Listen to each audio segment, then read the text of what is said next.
They found one of these, a lighter, and had brought some water. And it's not because of a wreck like you might think. We were getting off of this exit right here in Dalton. A police officer went up to the driver's side of this car here with his gun drawn and pulled the driver out of the car. Actually, if you take a look right here, he's being arrested on the other side of this car. Webb, if you want to come this way, it looks like they're arresting the suspect right here. He was in the back of a Marion County Sheriff's car. It looks like he is bleeding on his head. They'll receive thousands of dollars, but nowhere near the cap that Tennessee sets. The fire department says the one redeeming quality about the fuel that spilled is that it floats.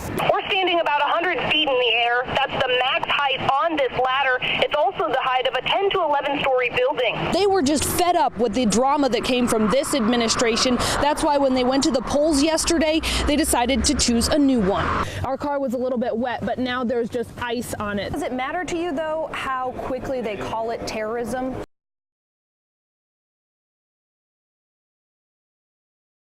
This right here is the story that we spent months investigating about how that practice is affecting addicts in our area. Since our report, these bills, both in Tennessee and Georgia, have gained traction. They would outlaw patient brokering.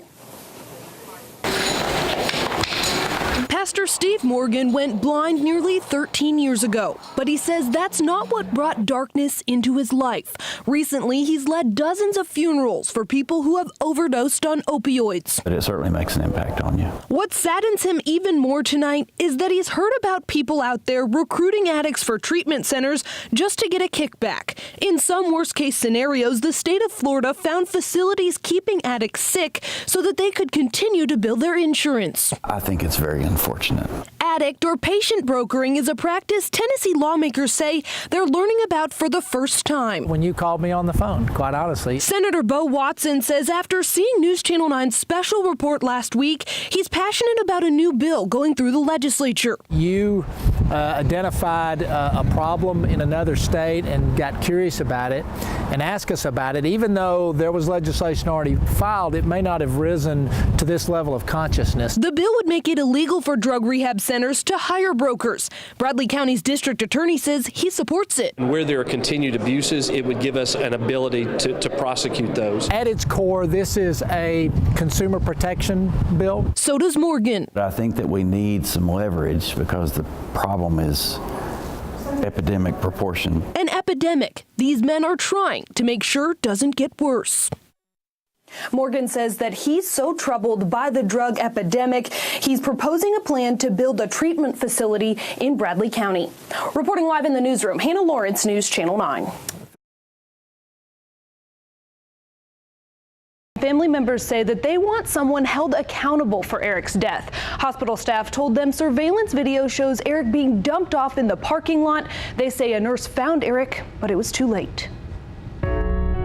Everyone knew Eric Patty was struggling with drug addiction, even his mother, Wendy. I know Eric had a problem, but he was a good person. It pains her to think about the way he was treated the day he overdosed. The hospital staff told me that he had initially been dropped out at Erlanger East. It's really sad that if these people were his friends, that they just dumped him like a piece of garbage.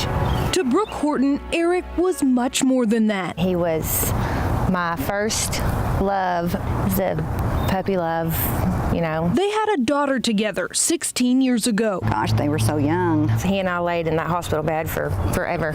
Just held her and talked to her, and yep, I'll never forget that day. The toxicology report says Eric had methamphetamine and fentanyl in his system when he was dumped. I'm sure he never expected this. With little brain activity and a poor prognosis, his family was forced to make a decision nobody ever wants to face. They pulled the plug. It was pretty devastating. I am really disturbed that somebody left my daughter without her father. Eric's hobby was in the heavens, the sun, the solar system, and the galaxy, a passion he shared with his daughter, Maddie. She's now in high school, left only with memories of her father. My dad was worth so much more than this, and they treated his life like it was nothing. Tonight, this new addition to her family is helping her cope. He's named after her father's favorite group of stars. I named him Leo because it's a constellation, and it just reminded me a lot of my dad, so I had to go with it. Going through Eric's belongings, Wendy found a statement of faith showing he became a Christian last fall. That is what has gotten me through all this heartache. But she's begging other addicts to hear this message tonight. Don't leave this legacy for your family and friends. Don't leave this legacy. We aren't really okay right now, but I think we will be because he's always going to be with us. He's always going to be by our side.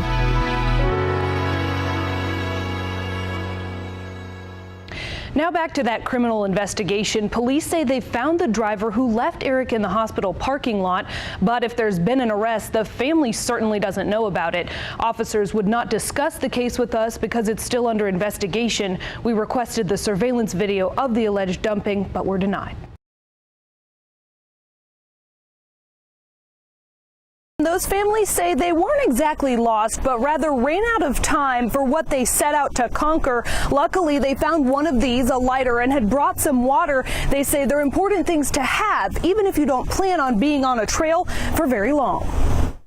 Emery, Brandon, Zayden, and Jackson showed us fresh scrapes and scratches. They got them battling the Cherokee National Forest. This is video they took as they were walking in. Say, move out of the way. Trying to record this. It got dark though before they could get out Sunday. It was terrible. I was honestly terrified. I just didn't try to show it, just tried to fall asleep. Even though they say they did get some sleep, they weren't very comfortable. Temperatures dipped into the 30s that night. I fell asleep like that. Jackson did too. Trying to keep them warm, Jackson's dog Perla cuddled in too. This dog right here is the best dog ever. Luckily, Alan Hawkins says he was able to start a fire with a lighter Zayden had found earlier. And I said we might need that, and so I grabbed it and put it in my pocket.